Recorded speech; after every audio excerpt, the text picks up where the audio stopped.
što knjiga može biti najbolji prijatelj čovekov, može biti njegova inspiracija, ali može biti i učitelj. Naravno, deco, dok čitate, vi upoznate neke nove reči i tako bogatite svoj rečnik. Zato čitajte glasno. Izvolite. Ivana Nežić, Zelen babini darovi. Mika. Miko, dete, vidim te.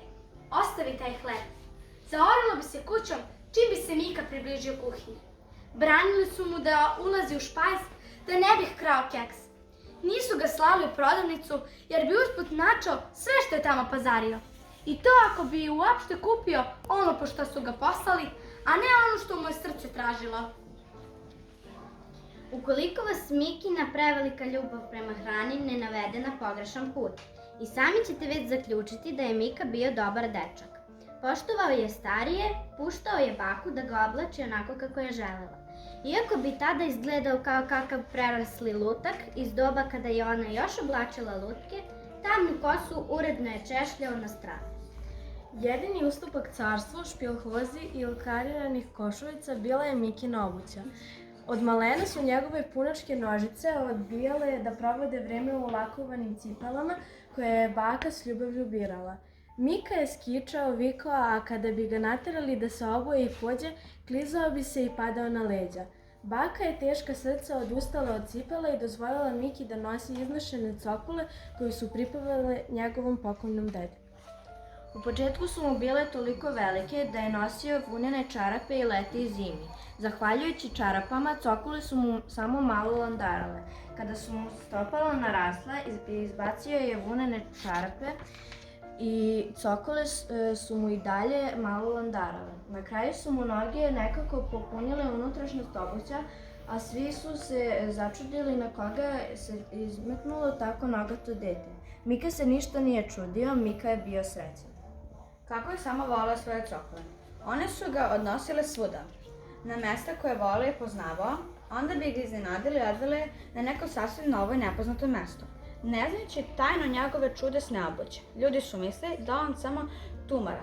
Ti isti ljudi pitali su se i kako je dete koje toliko vremena provodi u šetnji na svežem vazduhu možda ostane toliko debelo. Ali oni nisu znali tajno njegovih džepova.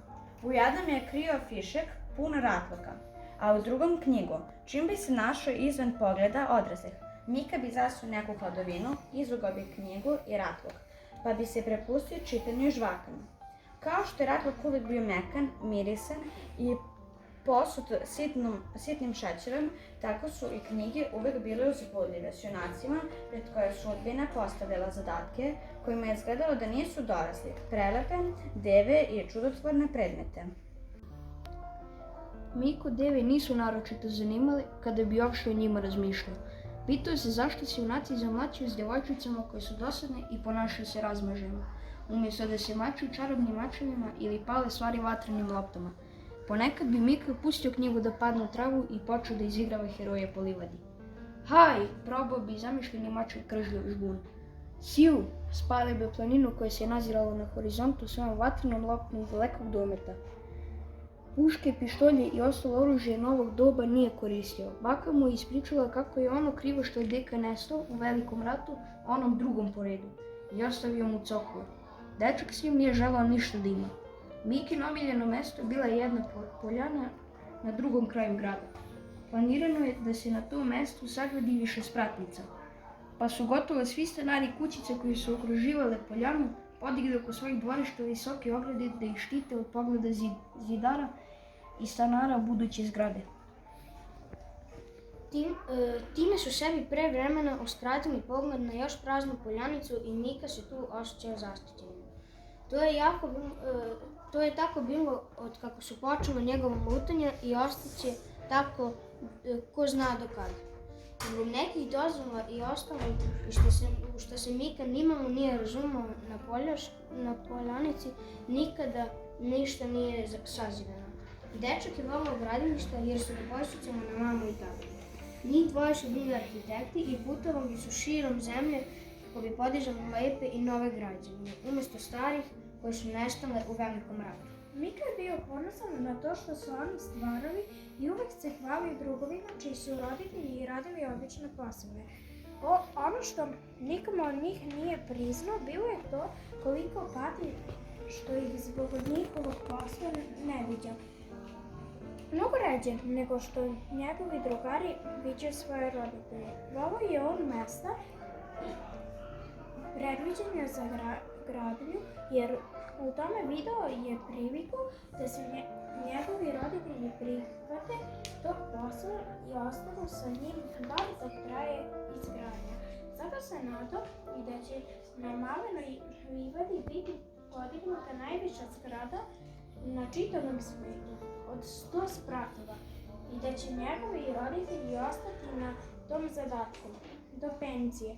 U pauzama između čitanja kritičnim okom premeravao je i livadu i zamišljao veliku tvorevinu koju će upravo oni tu podići. U tim planovima jednog ga je mučilo staro, prošupljeno stablo divlje kruške, kojim je najradije ležao. Bilo bi mu žao da kruška strada, kako bi ustupila mesto konstrukcije od metala i betona. Stablo je bilo deblje nego što kruške znaju da budu. Mora da je mnogo staro. Pomisli bi dečak s vremena na vreme. Neka čudesna sila uvrnula ga je nekada davno, tako da je kora drveta spiralno vijugala oko debla sve do retke krošnje. Suve s jedne strane, a pune lišća i slatkih plodova s druge. Iako ishrbljeno, drvo dečaku nikada nije izgledalo preteće, već sasvim suprotno, kao da mu još izdaleka želi dobrodošlicu. I po najvećoj pripeci mogao je da nađe hlada pod tim drvetom. Ako ništa drugo, gurnuo bi glavu u šupljinu pri korenu debla i činilo bi mu se da je nevidljiv za čitav svet. Ej, čekaj, kud si pošao? Još nam nisi rekao šta to imaš u džepu. U levom džepu Mika je nosio ratluk, u desnom je imao knjigu. Ako im kaže da nosi ratluk, morat će i da ga podeli s njima. Već mu se dešavalo da mora nešto da deli sa njima. Na kraju bi siledžijama obično pripalo sve, a njemu ne bi ostalo ništa. Ako im pak kaže da nosi knjigu, moralo bi da se dogodi da mu je otmu i dobacuju se s njom dok ne završi u prašini. Umeli su oni da urade i nešto gore, da je otvore i čitaju iz nje, smejući se kao da unutra piše nešto mnogo glupo. Nakon što su mu tako ogadili zemlju bez batina i čarobna samarče, koje je do tada smatrao izuzetno zanimljivim delima, nije više smeo da rizikuje.